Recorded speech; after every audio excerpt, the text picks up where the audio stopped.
डाकिले कर्णरे पंचाक्षर मंत्र दिले।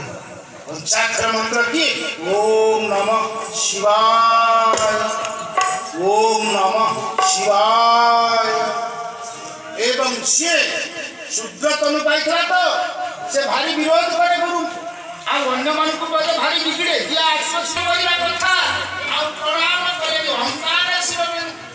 ମନ୍ତ୍ର ଜପ କରୁଛନ୍ତି ଶଙ୍କର ଭଗବାନ ଗୋପାଳ ଦୃଷ୍ଟିରେ କହିଲେ ଆରେ ମୂର୍ଖ ଯୋଉ ଗୁରୁ ତୋତେ ମନ୍ତ୍ର ଦେଇଛି ଲକ୍ଷେ ଯୋନିରେ ଜନ୍ମ ପାଇବ ଗୁରୁ ମହାରାଜ ହାତ ଦେଖାଇ ଦେଇଛନ୍ତି ସେଇଥିପାଇଁ କୁହାଯାଇଛି ଗୁରୁ ବ୍ରହ୍ମା ଗୁରୁ ବିଷ୍ଣୁ ଗୁରୁଦେବ ମହେଶ୍ୱର ଗୁରୁ ସାକ୍ଷାତ ପରମ ବ୍ରହ୍ମ ତସ୍ମୈ ଶ୍ରୀ ଗୁରବେ ନମଃ। ଆରେ ବ୍ରହ୍ମାଙ୍କ ପାଖରେ ଯେ ଦୋଷ କଲ ଭଗବାନ ବିଷ୍ଣୁ ଉଦ୍ଧାର କରିଦେବେ ଯଦି ବିଷ୍ଣୁଙ୍କ ପାଖରେ ଦୋଷ କଲ ଭଗବାନ ଶଙ୍କର ଉଦ୍ଧାର କରିଦେବେ ଯଦି ଶଙ୍କରଙ୍କ ପାଖରେ ଦୋଷ କଲ ଗୁରୁ ମହାରାଜ ଉଦ୍ଧାର କରିଦେବେ ଗୁରୁ ଗୁରୁ ହେଉଛନ୍ତି ପ୍ରଥମରେ ମାତା ଗୁରୁ ତାପରେ ପିତା ଗୁରୁ ତାପରେ ବିଦ୍ୟା ଗୁରୁ ତାପରେ କର୍ଣ୍ଣଗୁରୁ ତାପରେ ଦୀକ୍ଷା ଗୁରୁ ତାପରେ ପରମ ଗୁରୁ ଆପଣମାନେ ଦେଖିବେ ପ୍ରଥମରେ ମାତା ଗୁରୁ କେମିତି ନା ପିଲାଟି ଯେତେବେଳେ ଜନ୍ମ ହୁଏ ସେ ପ୍ରଥମେ ତାର ମାର ମୁଖମଣ୍ଡଳକୁ ଦେଖେ ଏବଂ ବଡ଼ ହେଲେ ମା ଚିହ୍ନାଇ ଦେ ବାପକୁ ଆଉ ସେଠି କିଏ ବହିଛି ବାପା ପିଲା ଧୀରେ ଧୀରେ ମା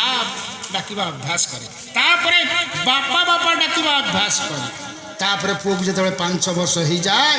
ତାଙ୍କର ପିତାମାତା ସ୍କୁଲରେ ନାଁ ଲେଖାଇ ଦିଅନ୍ତି ବିଦ୍ୟାଗୁରୁ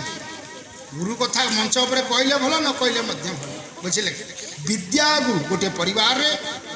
ପିତାମାତା ତାଙ୍କର ଗୋଟିଏ ବୋଲି ପୁଅ 5 ବର୍ଷ ହେଇଗଲା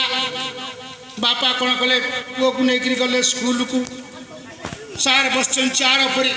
କହିଲେ ବାପା ଏ ସାର୍ ବସିଛନ୍ତି ଆଉ ପ୍ରଣାମ କର ପିଲାଟି ସାଷ୍ଟାଙ୍ଗ ପାଣିପାତ ଶୋଇ ପଡ଼ିଲା ପଚାରିଲେ ସାର୍ କୁଆଡ଼େ ଆସିଲ ନା ଆଜ୍ଞା ଇଏ ମୋ ପୁଅ ମୁଁ ନାଁ ଲେଖେଇଦେବି ପୁଅ ମୋର ପାଠ ପଢ଼ିବ ନା ହଁ ଠିକ୍ ଅଛି ତମେ ନାଁ ଲେଖେଇ ଦିଅ ପୁଅ ପାଠ ପଢ଼ିବ ବୁଝିଲେ ପ୍ରଥମ ଦିନ ପୁରା ଶୋଇକି ସାଷ୍ଟାଙ୍ଗ ପ୍ରଣାମ କରିଥିଲା ହାଫ୍ ପ୍ୟାଣ୍ଟ ପିନ୍ଧୁଛୁ ପିଲା ତାପର ଯାଇକି ପଞ୍ଚାଙ୍ଗ ଦଣ୍ଡବତ କଲା ପଞ୍ଚାଙ୍ଗ କେମିତି ନା ନଈକିରି ଦଣ୍ଡବତ କଲା ଗୁରୁଙ୍କୁ ସେଠୁ ସେ ପିଲା ଏଭଳି ପ୍ରକାର ପାଠ ପଢ଼ିଲା ଯେ ଫାର୍ଷ୍ଟ ଡିଭିଜନରେ ପାସ୍ କଲା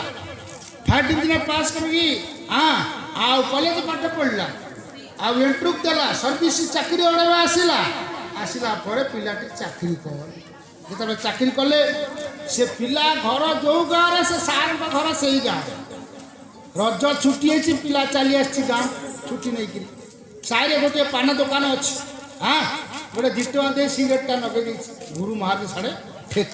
ଠେଙ୍ଗା ଧରିକି ଟୁକୁ ଟୁକୁ ହେଇକିରି ଆସୁଛନ୍ତି ଦେଖିଦେଲେ ଶିଷ୍ୟ ଆରେ ଆରେ ଏରା ଗୁରୁ ମହାରାଜ ଆସୁଛନ୍ତି କ'ଣ କରିବି ପ୍ରଣାମ ତ କରିବାକୁ ପଡ଼ିବ ଏଇ ପ୍ରଣାମ ଯଦି କରିବାକୁ ପଡ଼ିବ ସିଗାରେଟଟା ଫୋପାଡ଼ିବି 2 ଟଙ୍କା ନଷ୍ଟ ଆଉ ପ୍ରଣାମ ନ କଲେ କ'ଣ ହେଇଯାଉଛି କେବିନି ପଛ ପଟକୁ ପଳେଇ ଗଲେ ବୁଝିଲେ ଆଉ ଗୁରୁ ମହାରାଜ ପାସ୍ କରିଗଲେ ଆଉ ପ୍ରଣାମ କଲେନି कभी सोई सोई कभी नहीं नहीं कभी ठिया ठिया कभी जमा नहीं तो ये होउछंती गुरु गुरु को नमणी बनारा गुरु ही साक्षात ईश्वर गोविंदा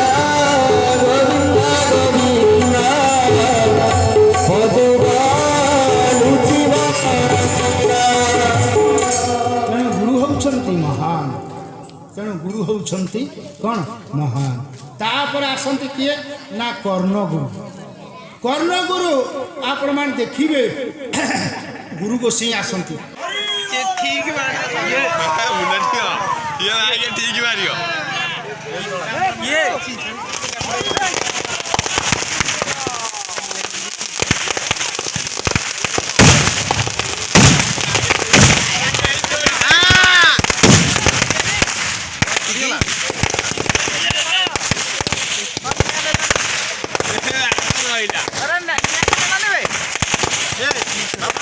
सुनू